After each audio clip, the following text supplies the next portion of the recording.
to talk you through the 3-litre F1 parade. Well, thank you very much, Henry. In fact, I've got Chris Druitt alongside me. They're just pushing the McLaren forward that the M2 that Henry was just talking to Rob Hall about. It won't go. But such is the recalcitrance of cars that are 50 years old, and they will try again. It won't be long before they've got it going, I'm absolutely sure. We've got Brabhams, BRMs, Coopers, with the exotic Alfa Romeo and Maserati engines. You've got a Ferrari, you've got Lotuses, and the McLaren out there on the course. You can see the line of dust that the marshals have put down to treat the oil that was dropped in that St Mary's Trophy session before. It's Tiffany Dell driving the Lotus, I see, coming through. And there's one of the two glorious Team Lotus cars. BRM there, Richard Atwood, who raced and won here in period, in the first period of Goodwood Racing, reunited with the BRM. Chris. Which is now on a 1.5-litre engine again. It was on a 2-litre engine for a while. Endless trouble they had. Richard, very thrilled. But that's a 126, that one. So that's actually not a... That's a 3-litre. An earlier one. Yeah. The earlier one you're talking about.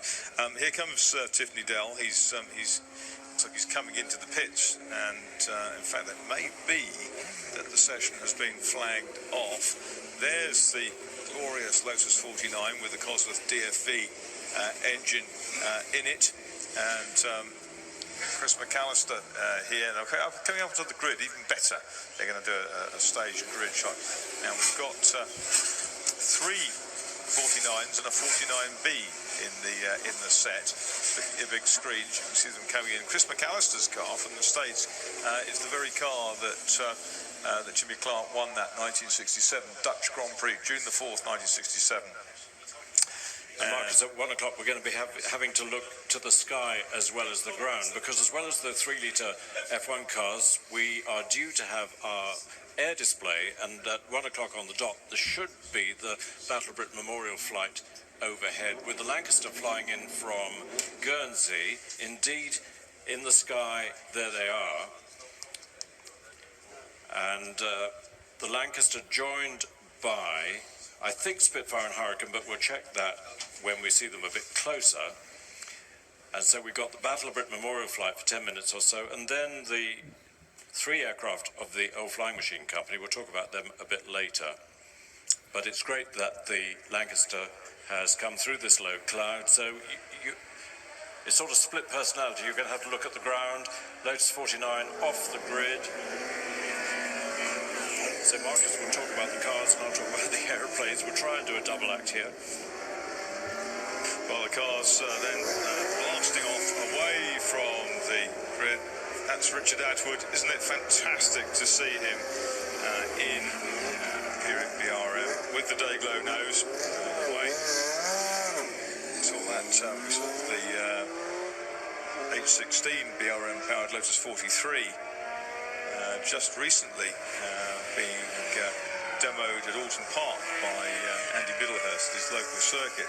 This is the Cooper Alfa Romeo that we're trying to push at the back, and that is the Walker Racing Joe Siffert Lotus with Jeff Farmer driving it, the 1968 spec car. See those rocker front suspension with the inboard dampers, Cosworth DFV engine in the back of it, oil cooler on top of the gearbox oil tank at the back. Absolutely fantastic. Fascinating, Marcus, to see the simplicity of the V8 DFV compared with the H16 and the V12 Maseratis and things like that. One of the clues to its success, I might venture. Yes, and Jack Brabham won the first year of the Formula with the very simple Repco engine. There's Tiffany Dell in the latest. Look at the vestigial roll hoop behind his head. We've got aircraft coming in at kind of 1 o'clock. I can see 1 o'clock on the screens and 1 o'clock in terms of vectoring in.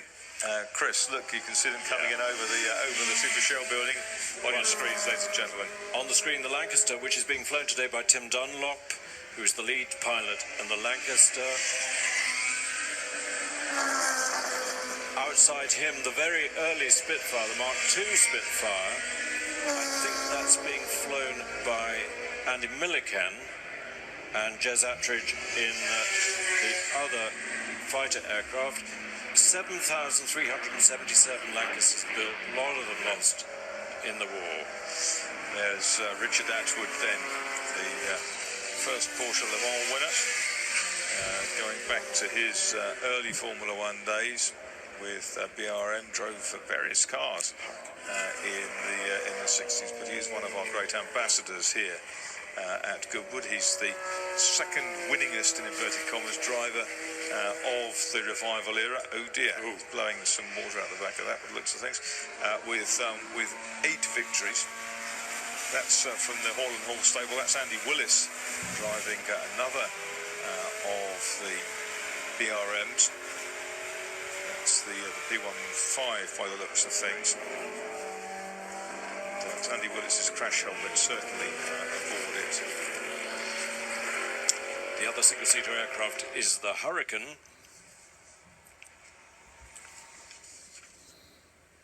Yes, the Hurricane uppermost in your screens. That's being flown by Andy Millikan. Earlier aircraft than Spitfire, first flew in 1935, still with Merlin engine. In fact, in the Battle of Britain, the Hurricane was, there were far more Hurricanes than Spitfires, so they were responsible for more victories in the Battle of Britain. Far fewer flying now. Very few Hurricanes. Somewhere in the early teens, I think it is, isn't it? Yeah. It was a cheaper aircraft to build than the Spitfire, and much easier to repair in the field because it was a box girder frame with fabric fuselage. Incredibly low ride height on the front of the Lotus 49 there. You see very soft springs as well. So it's Jim Clark won the Dutch Grand Prix on my 9th birthday. So nobody's perfect, says Doug Nye. Well, you know, from a historian, you'd take that. Made my day. Just great to see. Running on these kind of all-weather tyres, which are very different to those we see now. There's the Lancaster, Tim Dunlop flying it. Built in May 1945, so it never saw action in World War II. It went into storage, then it did survey duties in South Africa. It was going to go into static display at Hendon. Fortunately, was rescued and joined the Battle of Britain Memorial flight in 1973. Incidentally, when this was West Hampnett Airfield, there were 2 squadrons of Hurricanes based here and 1 squadron of Spitfires. And indeed, it was from here that Douglas Bader took off on his final flight in the Spitfire, shot down over France, lost 1 leg trying to get out of the Spitfire, and the RAF did an agreement with the Luftwaffe to fly him a leg. So he got his other leg back, much to the dismay of his captors, because he was a pain in the neck at Colditz. Lotus 49 back on screen, being tweaked through the chicane. Sounding fantastic. Engine developed by Cosworth with Ford sponsorship. It wasn't very much money involved in those days, but it was essentially an evolution of the FVA Formula 2 engine, which was a 1600 engine, but they sleeved it down to 1500 and put 2 in 1 crankcase, essentially, made a V8 from it, rather than just a 4-cylinder unit for Formula 2s. That was still with that little telltale trail of water coming from the back of the BRM. It's got a little overflow pipe there anyway.